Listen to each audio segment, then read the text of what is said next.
Bismillahir Rahmanir Rahim. Alhamdulillahi Rabbil Alameen. Wassalatu wassalamu ala Rasulillahi wa ala alihi wa sahbihi ajma'in wa ba'd. Until it comes back. Until the safe comes back. Hadith number 58. Alright, so this is hadith number 58. This is how we give da'wah. This is now we're going to see how to give da'wah properly. So do we give da'wah by arguing with Christians about their Bible? Do we give da'wah by just saying, oh, we're just going to focus on manners and we're going to have good manners and hand out food and be nice to people? Or how do we give da'wah? What's the focus? Sheikh, did you want me to read this out loud? No, I just want you so you can read along, inshallah. Well, what's the focus on da'wah? Come on, man. You hear this every day. What's the focus on da'wah? Tawheed. That's it. That's the da'wah of the Anbiya. That's it. I mean, you don't have Tawheed, you don't go to Jannah. It doesn't matter how good your manners are. It doesn't matter how many poor people you feed. No Tawheed, no Jannah. Khalas.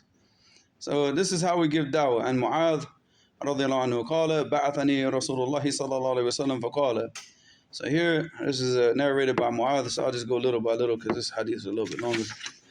All right, so he said, this is when the Messenger of Allah sallallahu alaihi wasallam, he sent Mu'adh to Yemen. He said, فَقَالَ إِنَّكَ تَأْتِي قَوْمًا مِنْ أَهْلِ الْكِتَابِ. He said, you're going to go to a people from the people of the book. So he's telling them that he's sending them to the people of the book. The people of the book, the Jews and the Christians. And he's telling them this because in Yemen they have both. They have the Jews and Christians. They had the Jews that were in the northern part of Yemen and the Christians that were on the western coast of Yemen. Because the western parts of Yemen were closer to Ethiopia, so they got influenced by Christianity. But the northern part of Yemen was the tribes, and they had like Jews that they allowed to live with them, that live amongst them. So there were Jews, and so both of them. He was going to both the Jews and the Christians. So he tells them, that you're going to the people of the book. So did he tell them you need to go learn the Bible?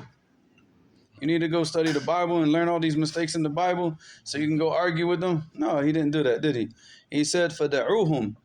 He said, so call them to shahadati and la ilaha illallah. Call them to bear witness that none has the right to be worshipped except Allah. وَأَنِّي Rasulullah, and that Muhammad is the messenger of Allah. This is what you call them to. Not arguing with them, not debating with them, not going back and forth with them over the mistakes in the Bible, but you call them to Tawheed. He said, فَأَنْهُمْ أَطَاعُوا لِذَلِكَ. And if they obey you in this, فَعَلَمْهُمْ أَنَّ اللَّهَ قَدْ افترض عَلَيْهِمْ خَمْسَ صَلَوَاتٍ فِي كُلِّ يَوْمٍ وَلَيْلَةٍ. And if they obey you in this, then teach them that Allah subhanahu wa ta'ala has made mandatory. Huh? What? No. This is a narration taken out of Bukhari. And the narration that you see in Kitab al-Tawheed is not the narration from Bukhari and Muslims. Where is that? Let me see. No. فَأَعْلَمْهُمْ. Because it means teach them. Yeah. فَأَعْلَمْهُمْ أَنَّ اللَّهَ قَدْ افترض عَلَيْهِمْ خَمْسَ صَلَوَاتٍ فِي كُلِّ يَوْمٍ وَلَيْلَةٍ. So teach them that Allah subhanahu wa ta'ala has made mandatory upon them 5 prayers that they should pray throughout their morning and their evening. All right, and after that he said, فَإِنْهُمْ أَطَاعُوا لِذَلِكَ. If they obey you in this, so now they believe in Tawheed, they're praying the 5 salawat. فَعَلَمْهُمْ أَنَّ اللَّهَ قَدْ افترض عَلَيْهِمْ صَدَقَةً تُؤْخَذُ مِنْ أَغْنِيَائِهِمْ فَتُرَدُّ عَلَى فُقَرَائِهِمْ.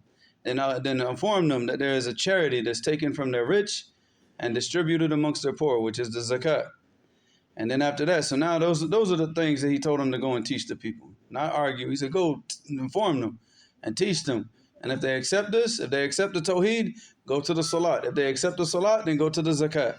In this order. And this is the way that we deal with the people when we're giving da'wah. All right, we don't start with like all these other, like you see, the people, they start with everything but Tawheed. And in fact, they say, oh no, we're going to get to Tawheed, but first we want to come to a common agreement. Let's come to a common understanding. No, the common understanding is Tawheed. يا أهل الكتاب قل يا أهل الكتاب تعالوا إلى كلمة سواء بيننا وبينكم أن لا ألا نعبد إلا الله ولا نشرك به شيئا ولا يتخذ بعضنا بعضا أربابا من دون الله فإن تولوا فقولوا اشهدوا بأننا Muslimun. So here Allah subhanahu wa ta'ala said about Ahl al-Kitab. He said, قُلْ يَا أَهْلَ الْكِتَابِ Say, oh people of the book, تعالوا إلى كلمة سواء بيننا وبينكم. Come together. Let's agree on one word that's truthful between us. أَنْ لَا نَعْبُدَ إِلَّا اللَّهِ That we will not worship other than Allah. Because they say that they're muwahideen. They say this. They say that they believe in Tawheed, but they worship Isa. And then the Jews say that they're on Tawheed. But then, of course, they have like the original Jews, they worship Uzair. They say that Uzair ibn Allah. And then these other Jews, like these new Jews, these European Jews, they worship a whole bunch of other stuff. So the point is that there is no Tawheed. But if you believe in Tawheed, then ta'alaw ila kalimatin sawa'an bayn. Come. Let's come together on this word that we won't worship anything but Allah. We only worship Allah. وَلَا نُشْرِكَ بِهِ شَيْئًا. And we will not associate any partners with Allah. وَلَا يَتَّخِذَ بَعْضُنَا بَعْضًا أَرْبَابًا مِّن دُونِ اللَّهِ. And we won't take each other as lords besides Allah. That means that we will follow what Allah subhanahu wa ta'ala has sent down. We won't follow like, okay, our leaders or our imams or these so-called sheikhs that tell us that make the halal haram and the haram halal. We won't believe them in this. So like, for example, somebody comes and tries to twist the deen and says, oh no, like we were talking about the other day, right? Music's okay, it's all right because you just listen to Islamic music. No, you obey him in this. And you obey him in this because music's haram. It's just from the Sahaba. This ain't something that we just make up. So now you obey him in this. Now you've taken him as a Lord besides Allah. And because now you're taking him as a legislator. And now he's making legislation for you to follow. And here Allah subhanahu wa ta'ala tells him, like, what? And la yattakhidha ba'duna ba'dan arbabin min dunillah. That we won't take each other, like what? From amongst us, lords besides Allah. The legislation comes from Allah. And we follow what Allah subhanahu wa ta'ala sent down. That's it. And we don't, if some man goes against that legislation, we don't follow that person. You understand? So there you go. That's Tawheed. That was what Allah, that's the kalima. But where is this in the da'wah nowadays? You see this now in this mainstream da'wah? Are they calling the people to this? Do you ever even hear the word Tawheed when you listen to these people give da'wah? These mainstream. No, of course not. Allahumma musta'an. You're not going to get 1 million subscribers calling the Tawheed on YouTube. You call the Tawheed on YouTube, you're going to get a couple hundred subscribers maybe. But you're not getting 1 million. You're getting 1 million subscribers by being a drama queen. All right? Going after drama. But you're not going to get 1 million subscribers calling the Tawheed. You start calling the Tawheed, you're going to watch your subscribers what? Skyrocket.